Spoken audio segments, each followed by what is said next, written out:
you doing? I'm good. Why do you have sunglasses on? You can't because I have can't be on sunglasses the same screen as you. No. Take them off. Take them off? Mm-hmm. Oh my God. All right. Well, at least I'll have them Come on, you look great, dude. How are you doing? I was like, oh no, I'm the only one drinking. No. I would not do that to you.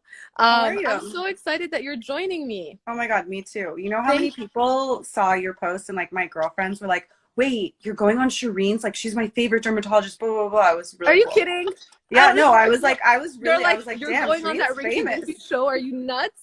No, I was really happy that like people respond so much to this stuff. It's cool. You're so sweet. Okay, so first of all, so serious. How do you pronounce your last name? Ratajkowski. The J is silent. Yes. Okay, because I just call you Ratatata.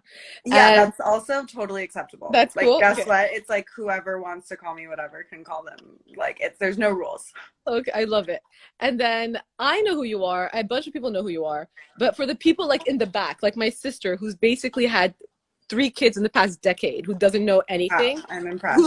She's a hero. She's crazy. Who is Emrata? I am a model and an actress and an activist and yeah. And in 3 words, how would your best friend describe you? You do not give yourself enough credit, but how does your my God, she'd be like, she's the goofiest like human with a big heart. That's probably what she would say. Well, if she's watched, I think she was one of the people who was like, I'm so excited. What are you guys going to talk about? So she should be watching. Well, I think she definitely would hit the nail on the head with that one, because you really are one of the sweetest people I know. And for somebody of your stature, it's, I appreciate it so much, because it's not every day that you come across someone who has such an amazing platform like you do, who's also so down to earth. Thanks, dude. That's so nice. But it's true. All right. So how have you been staying busy during quarantine? I'm going to first start off. So basically, so everybody knows, we're going to start off the interview with like superficial questions that everybody kind of asked me to ask you. Yeah. And then we're going to scratch the surface, and I want them to see the side that I see of you. So, God, when are you going to have your own talk show? You're so good at this. I don't know. When quarantine's over, I'm going back to work. Okay. So how everyone's have going to you be been sad. Staying busy? How have you been staying busy during quarantine? Okay, so I am actually working. I don't think we've ever talked about this. And when I was like realizing we were about to go live, I was like, oh, this is going to be funny to her. I'm actually working on a collection of essays, which is weirdly perfect for quarantine, because obviously writing is such a solo activity. So, the last 4 days I've been writing a lot, which has been amazing and really great. But there have been weeks during quarantine where I haven't done anything. But you told me, I remember in the very beginning, that you had like a hardcore schedule. Like, I wake up at this time, I do this. Like, you were super regimented. Yeah, I've been keeping it pretty regimented. I think that helps a lot. I have like 9 a.m.s 4 days a week, and that kind of gets me up and going in the morning, which is really nice. And like they're video calls and stuff, so I like have to kind of be presentable, so I have to like drink coffee and shower, like I put on makeup for you today. And I put it pretty good about it. I was like, whoa, I was just like, let me just put the sunglasses. I was like, I haven't seen this in years. You're so pretty though. You don't need makeup. I don't know, I agree with that, but anyway, so yeah, I've just been like keeping it really regimented. I've been reading a lot. I watched Too Hot to Handle. Like, it's all a balancing act between like trash TV to like really good books that I've been wanting to read for a long time, and just like balancing it out. Okay. I'm very interested to see what these essays are about though. So you have to let us know when you decide to publish them, because I know you've written a few things, and you write beautifully. So I can't wait to see what those are going to be about. Yeah, these are more personal than stuff I've written before, I would say. Oh, that's cool. All right, 2 things everybody wants to know about. Number 1, your abs. Number 2, your butt. Okay, how do your abs stay the way they stay? What are you doing to work out at home? And how is your butt so smooth? Okay, well, I was doing a booty like squat challenge. It's not happening anymore. I was like really good at it for the first week. I was like 15 reps of blah, blah, blah, like sumo squat, blah, blah, blah. I think I even actually posted on my stories and was like, whole new me, like, woo. And then this last week, I've just been like, literally, absolutely not. So I am naturally very lucky to have a toned stomach, like genetically. So whenever people ask me about like my body, I kind of hate it because I'm like, dude, if there was a secret, like fucking, I would tell you, you know? Okay. All right. So But since that's that, since it's just like you're genetically blessed, which I mean, you really are. thank you. What do you eat in a typical day then? Like, what did you eat today? I've actually been cooking a lot. Now that I'm not typically like a huge chef, but obviously in this time, like been cooking a ton. I pretty much start with like coffee in the morning. I don't typically eat breakfast until like 11. I'll have an egg, maybe some toast. If One I'm egg? like, yeah. Girl, you're like taking this too seriously. Like what you're like, okay, tomorrow I'm gonna have Yeah, because I'm one gonna eat what egg. you're eating. I'm like, sign me up. No, I'll have no. what And that shit's sometimes I happening. have like cereal and sometimes I don't Okay. have breakfast. I mean, it's just one of the things I will say, and this is true for like everyone, no matter what your genetics are or anything, just like listening to your body, which I can be very hard. But like the other day we had nachos at the house. Me and Sibo made them. Okay. And like the next day we were like, wow, like we really didn't need to eat those and we just went for it and it was great and we loved it. But I think just like finding that balance, all that good stuff. So, Okay. And how's your beauty routine been throughout this time? well, my skin kind of freaked out. I was posting and telling everyone because I was like, what the hell? And then there were all these articles that were basically like, yeah, people's skin are just freaking out during this time. Stress. So I've like started a new routine and it's actually, I mean, you can't totally see on this, but like it's getting better. What are you using? Okay, I brought them into my bed because I Show needed me. to test that. So this is the I love retinol I how use. prepared you are. I'm so prepared. I use this at night. This is Okay. Dr. Dennis Gross. Do you know this one? Yeah. Okay, It's a so good one. do you like it? I'm like, uh-oh, she doesn't like it. Oh no. Okay, so I wash my face with Dr. Loretta cleansing wash. Then Okay. this is the new thing that you're gonna be like, what the hell? But my girlfriend who's super into K beauty, Uh-huh. Rio Vera Newton, told me to get snail mucus or It whatever. just like it basically makes you look all smooth and like Yes, glistening, and like apparently it glass skin. holds the moisturizer better. So I do Yeah. this, then I put a little bit of the retinol on, and then I put a serum on. And right now I'm using the Dr. Loretta because that one came Okay. with a new one. So And you're I've wearing been liking sunscreen? it. Are you wearing sunscreen Yeah, in your and then I room? use a Dr. Loretta sunscreen during the day. Okay. And I saw that on one of your pillow talks. You were like, you better wear sunscreen even if you're like during quarantine. So Because I know you're on your computer. I Um, am. Oh and my what's a God, I product you didn't actually actually, think about that. That's crazy. yeah, you're on your computer. Look at the blue screen, the light. What is a product you actually hate?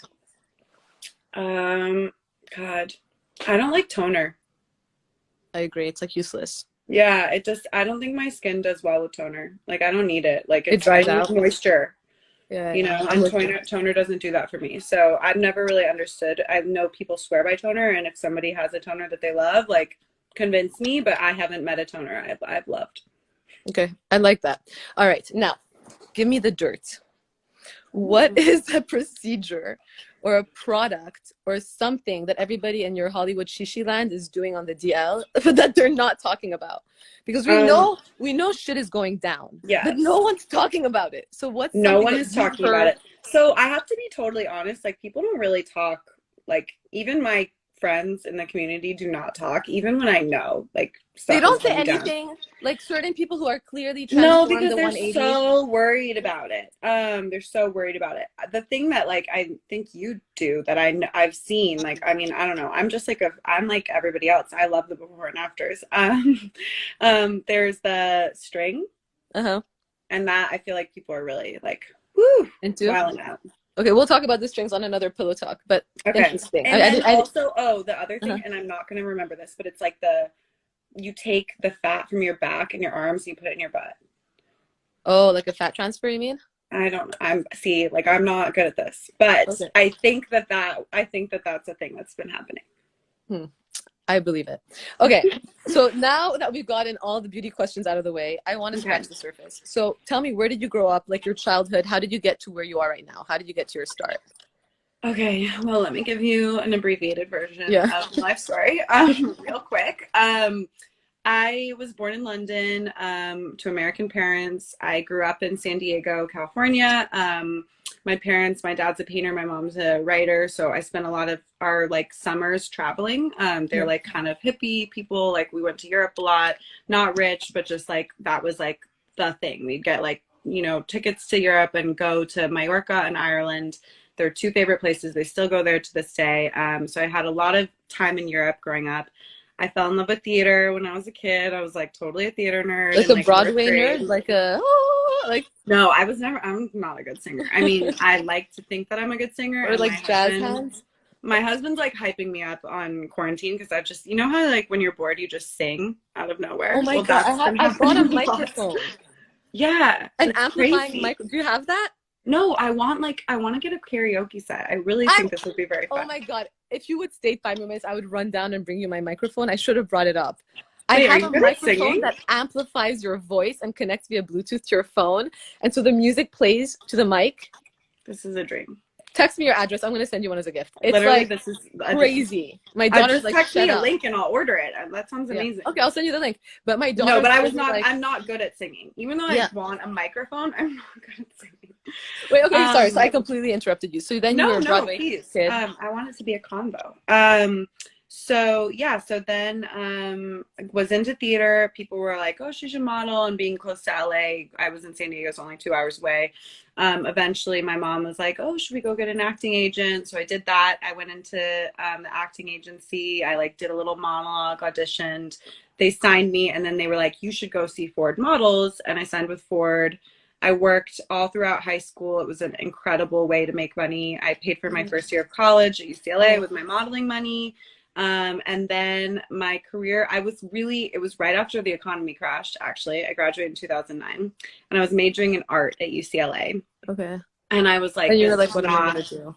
Yeah, I was like, what is this career going to be like? I need to make money. I need to survive. And at that point I was starting to really work a lot and like model, and my friends were fucking working in cafes, excuse my French, I don't know if that's bad, where they were, you know, like, wow, you can go to wherever and make that amount of money, like you should do this. So I dropped out of college, and then sort of I started acting again, and things kind of went from there. Obviously Blurred Lines like was kind of my breakout moment, and then I did Gone Girl, and that was. So you started in modeling and then you got into acting? Well, no, I started in, like historically, I started in acting. I think that like when I left UCLA, I wasn't like, oh, I'm going to be a famous actress. I was more interested in the money I could make modeling. So it was just more my focus. I was like, I'm going to do this for a couple of years and then go back to school. So it was just like not part of the plan to, you know, whatever. And then when you got back into acting, were you like kind of intimidated? Were you scared? Were you nervous? Were you like, what the F am I doing? No, because I'd always been acting. Like I never stopped acting. And So then were you intimidated when you were modeling? Were you like, did you feel like? I mean, it's all intimidating. Yeah. Hello, being like 20 is intimidating. You're scared of everything. Yeah. I'm still scared of everything. But yeah, me too. I don't know what I'm saying. But like I was more scared then. But yeah, no, things kind of just like, it was a lot of hard work. I mean, I think that a lot of people are like, oh, when was the moment? And it's like, dude, I was driving up to LA when I was 16, like, you know, you've been doing like getting rejected for like the tiniest jobs ever, and it took a lot of time. So I feel like you're like a very classic story where it appears like it was an overnight success, and I bet everybody kind of associates you with Robin Thicke, and that Blurred Lines video, but in fact it was like years and years in the making. Yeah, I mean, it was beyond years in the making. It was like so much hard work. And honestly, I didn't even want to do that video when I got it. So it's a funny. You kind of you do look a little annoyed in some scenes.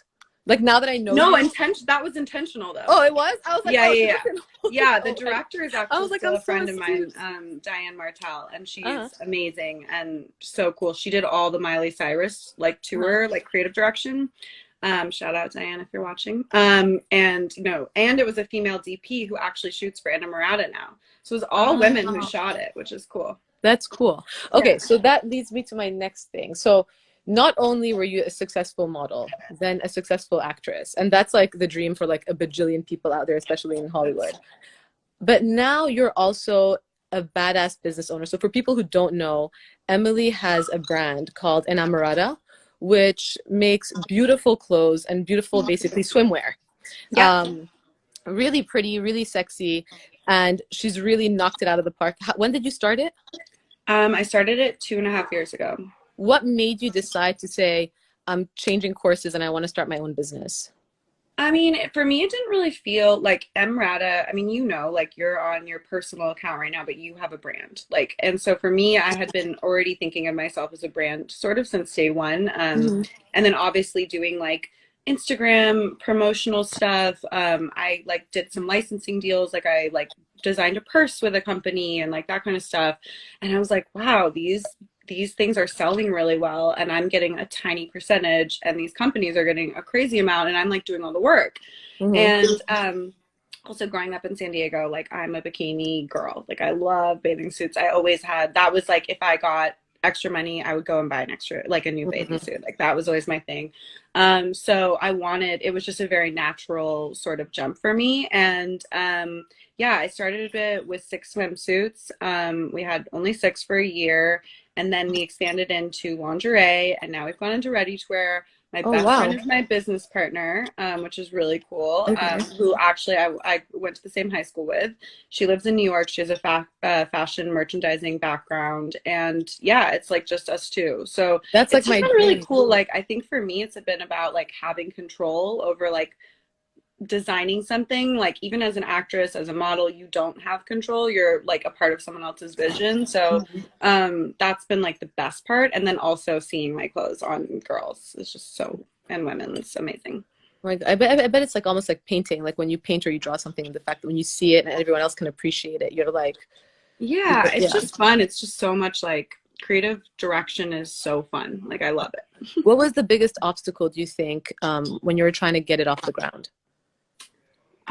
For me, it was like I don't have anybody, and I know a lot of people who have like an uncle or a dad who are in business, and I didn't have anyone like that. Like my dad's a high school painting teacher, my mom's an English professor, and like all my extended family is like maybe a lawyer, like a doctor, but no one's like working in this space. So Mm-hmm.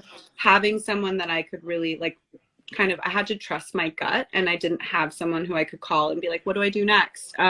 Which was ultimately a good thing because it meant that I trusted myself and Yeah. like did it all on my own and own 100% of the company. But that was really scary. And like, I think there were so many moments where I was like, am I stupid? Am I doing this wrong? Whatever. And I learned a lot from that experience about like trusting myself and being like, okay, I might not be an expert on this, but I can learn. Yeah. I think listening to your gut is key. Like, Yeah. no matter whether you're starting a multi-bajillion-dollar swimsuit line or you're Yeah. starting, a single coffee stand, I think just Oh listening my to your God. gut is key. Totally. I mean, you've done that so well. I have to say that since we're on here. I mean, I feel like a lot You're of very people sweet. watching.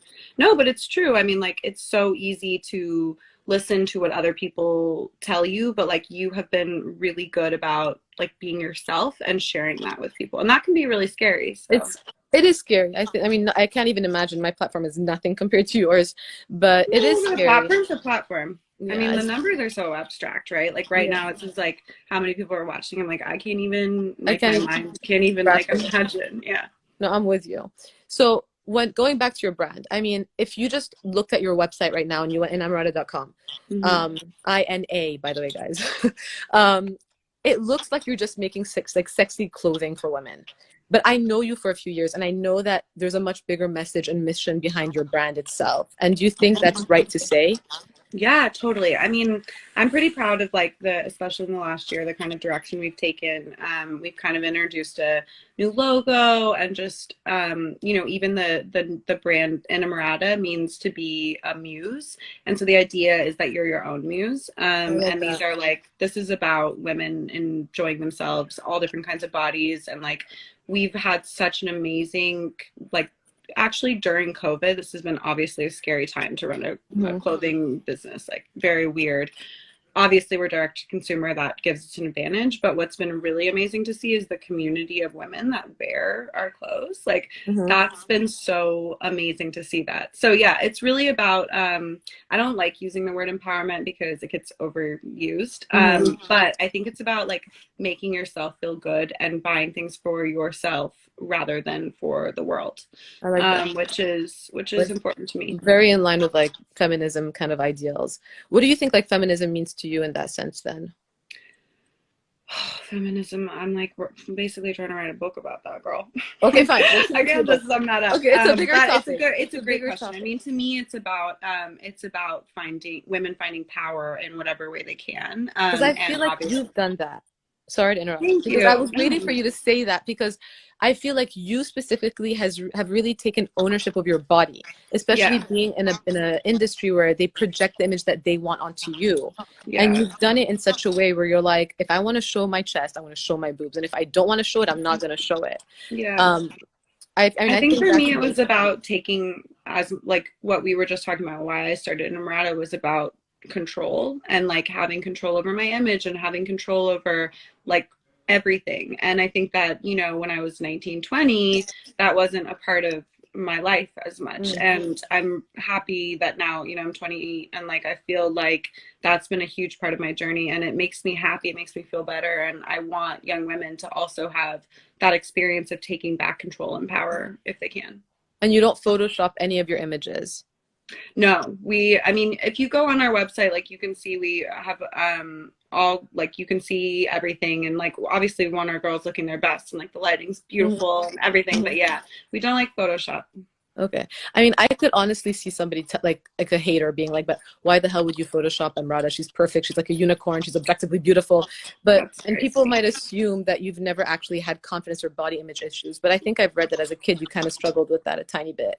Oh my God, it's not even as a kid. Like, hello, like during quarantine, like I'll wake up some days and be like, oh no, not you. Yeah.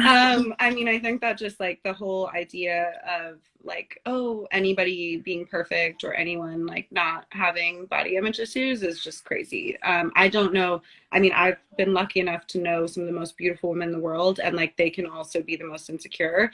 So no one has it easy. And I think that like we're our own toughest critics. So it's a mental game.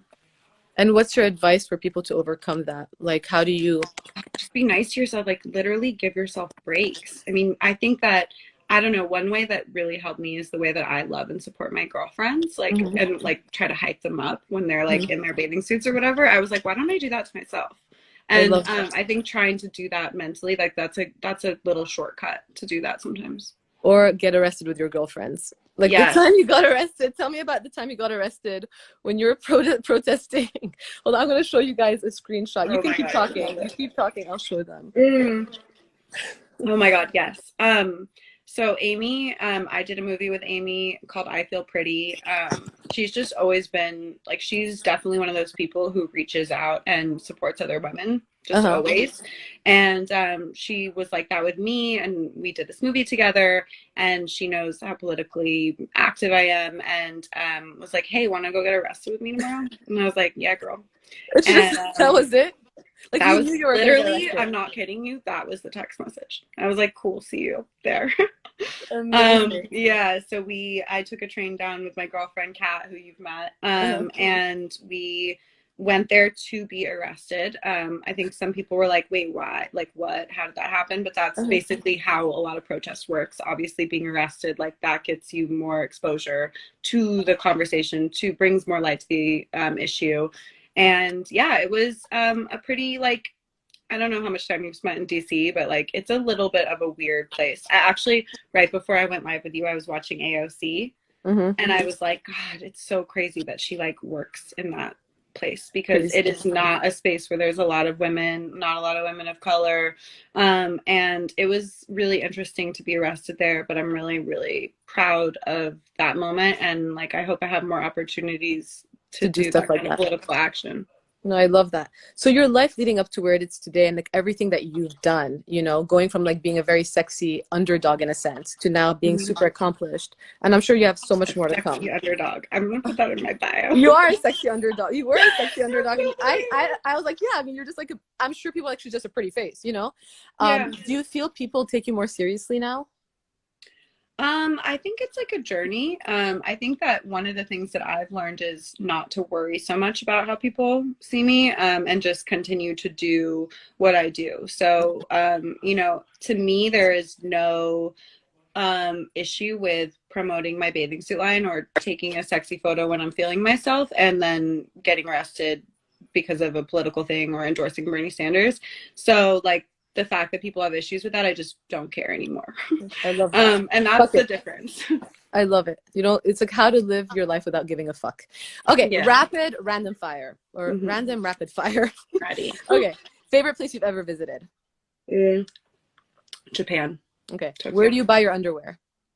In a Murata. Okay, brief or thongs? Bong. First thing you do once Corona's over? Oh my God. Go get wine drunk with my girlfriends at a restaurant. Okay, I'll crash that. Who's someone who inspires you? Oh my God, so many people. Gloria Steinem. Okay, back to your butt. What do you use to moisturize it? I use Necessaire lotion, body lotion. It's amazing. Guilty pleasure? Chinese food. Who's your least favorite person in the whole entertainment industry? Not Harvey Weinstein. Oh, fuck. You knew I was going to say that. I know. Who's my least favorite? Ugh, I don't know. I mean, I don't know if I can answer that question. Okay, actually. fine. Don't answer. Who's your hall pass person that you and Sibo have said, if this person comes up, like, hall pass? Oh my God. We don't have hall pass. I mean, we should probably have this conversation. We're getting to like that point in our marriage. We should probably have that conversation. But I have to, let's see, who did I like really, shit. I'm trying to think of like the last person that I was like, damn. Wait, give me a second. Oh, on Too Hot to Handle. He's going to be like, Emily, I can't believe you said this. But the really buff, tall black guy. I think oh my God. I was like, okay, if I was on the island, he's good looking. He's good looking. Okay, when do you feel you're most beautiful? I feel my most beautiful when I've like taken my time getting ready, but haven't put on too much makeup and have a tan. Okay, and who's your favorite dermatologist? Shireen. Okay, I just had to have that said. All right, now so fun. All right, hold on. Quick question for you. What's next for you with your whole platform and your brand? So I'm really excited. We are actually launching some new product next week. I'm shooting it. Sibo's shooting me at home. So everybody get ready for that campaign. But I'm really excited about that. I think that we just really feel good about the growth in the next year. We're going into new categories, all that stuff. And then obviously trying to get these essays published so you guys can read them. So very excited to read that. And then now who do you nominate for the next one night stand guest? Ashley Graham. I'm going to post this and tag that and tag her. And Ashley, I mean, Ashley's so good at these. Like, I did her podcast, and she's just amazing. She's the best person to interview. She's a sweetheart, too. You guys will be the dream. I love her. I love her. Well, thank you so much for tuning in. Oh my God, Shireen, I feel like I wish I could have heard more of your questions and talked to you more. But thank you for having me, and that was really, really fun. So much fun. I love you. I love you. I love you. And I'll see you so really soon. I'll crush your wine. I'll be watching all the Pillow Talk terms. All right. Bye. Bye. So that was Emily. I hope you guys got to see a side of her that we don't usually see. We just kind of see her, you know, like in her beautiful pictures. But anyway, hope you guys enjoyed it. Hope you guys got to know her better. And hope this was fun. And next time we're going to try to get Ashley Graham to join me on One Night Stand. All right. Good night.